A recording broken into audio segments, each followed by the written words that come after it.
Have any of y'all been to Coachella or wants to go to Coachella? Me? It's too damn expensive. I am not spending that much money on tickets just to see some people perform. Let's get into this video right now. The economic disparity surrounding Coachella is impossible to overlook. Capitalism is crazy, and the people of Coachella are acknowledging it, yet they still continue to put themselves in these dire situations that only leave them Being broke at Coachella, 2-hour wait for shower lines. Nah, hell nah. I am not waiting for 2 hours to wash my ass. bankrupt with bad credit scores. Because yes, if you were wondering how all these people could even afford Coachella tickets, let alone housing and all the other fees in this economy, well, it's through payment plans. Payment plans that many can't even afford. Klarna and Afterpay are definitely coming in clutch for these people. Yo, these people, I guess it's smart to use these shop now, pay letters, you know what I'm saying? But man, I'd rather spend my money on something else instead of seeing these people that's already rich and make them more rich. In the moment, but it's only a matter of time for it to really hit them in the long run. People are now calling Coachella a straight up money trap after getting hit with sky-high prices for food. This past weekend, as the crowd poured into the $11 for one slice of pizza. Nah, hell nah.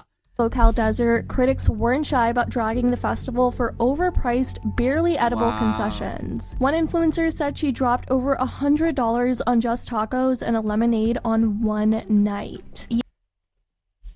$100 for some tacos. I don't care how good those tacos are. I am not spending those 3 digits for some damn tacos. Yeah, this is what the food situation is actually looking like. Okay, I'm starving, so let's come get nachos. The one thing I didn't want, no, tacos. The one thing I didn't want to do, and now I'm doing it. It's okay. So while I wait for the tacos, I got another, how much is it? $17? $17 lemonade. It's mostly ice, but it's so good. $120-ish worth of food, guys. I'm not gonna lie, they're not good. They're not good at all. What you expect? They're like freezing cold, like freezing. And then you have others who are attending this festival but are either starving themselves because they can't afford the food because they spent it all on tickets and housing, so they resort to alternatives like this where they're making eggs for themselves outside in the heat of Indio, California, because apparently it's just worth putting yourself in these situations. Waiting 12 hours just to get in, sleeping in super uncomfortable positions for days on end, risking their credit scores to be able to enter the festival, waiting on long lines just to be able to shower, and much more, you guys. Believe it or not, some influencers and celebrities actually take private jets, and we all know how much those cost. And on top of that, they have much cozier, fancy-like housing as opposed to the majority middle to lower class who are squeezing themselves into their jam-packed cars to be able to sleep in the middle of the night, because some are afraid that a snake or something will crawl on top of them while they sleep on musty, hot Coachella grass.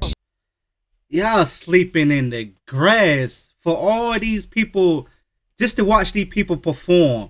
Nah, I am not spending that much money for that. People sleeping in trunks. You can't, why? That is crazy. How people are willing to just mess up their credit just to go ahead and make the other people more richer. Shit. There it is. Oh, it's moving. Wow. Shit. It's a moving. Nah. It's under the... All over this weekend, festival goers were not having it when it came to the overpriced concessions, especially after already dropping major cash on entry and parking. Now, ticket prices vary by weekend, but general admission for weekend 1 came in at a steep $649 roughly, with weekend 2 slightly cheaper at $599. And that's before you even grab food, snacks, or find a parking spot. Day 1 was absolute chaos. If you've seen my previous video, you would know thousands found themselves stuck in what what many described as literal hell as traffic heading into the desert turned into a 12-hour standstill while the sun showed zero mercy with near record heat blazing down. And this week, a clip of Tana Mojo has been going absolutely viral where she candidly discussed the high costs associated with attending Coachella. In an episode of her podcast Cancelled, she mentioned that participating in the festival could cost her a minimum of $17,000. Oh yeah. I realized I totaled up what my absolute minimum Coachella spend this year would be, and it's like $17,000. That's a car. $17,000 for a weekend to see people perform. And you probably don't really like everybody that's on the bill. You can buy stuff and flip that money and make more than that right now. $17,000. That is crazy. It's insane. We're just gonna go out on a whim and say that's not your minimum spend. Like, I think you could definitely do it cheaper than $17,000. I know. I guess you're like maybe 14. But like if she wants to do it Tana style, yeah, like okay, but you for security. That's the thing is the bodyguard. I love my fans. I wouldn't change anything in the world, but anytime I've done any music festival without a bodyguard, I get touched in places I don't want to get touched. I could pay all my debt with $17,000. No, that's right. She's not lying. I spent $3,000 camping and I was on a strict budget. Do you know what I could do with $17,000? Insane. The thing with Coachella's landscape is it's split. Literally. The city itself is a patchwork of wealth and poverty with massive stretches of farmland circling the polo grounds. Like on one side, you've got ultra wealthy neighborhoods with sprawling mansions and country clubs, nice fancy beds to sleep on, and on the other side, communities where homes look more like rundown shacks and working class families are just barely getting by. The camping safari area, people bring their inflatable pools and fill them up, and it's really cute, and decorate their tents. The bathrooms are right there, and then these are the showers. Wow. I'm gonna show you guys the walk to our tent from the bathrooms. So ours is around that way. I'm gonna go this way because these are really cute. Look at this one. So I guess if you have money to blow, it's a better experience. But if you poor, you ain't got no damn money, you're going to be waiting in long lines. You ain't going to have no pool outside and thinking nobody else ain't going to jump in it because you're in the desert. They decorated, they're so cute. They're set up. That's our shower. That's our door. Ooh, I have SZA over here since I love SZA. That like is a kind of another door, but we don't really go through that. Trash can, grills. Logan.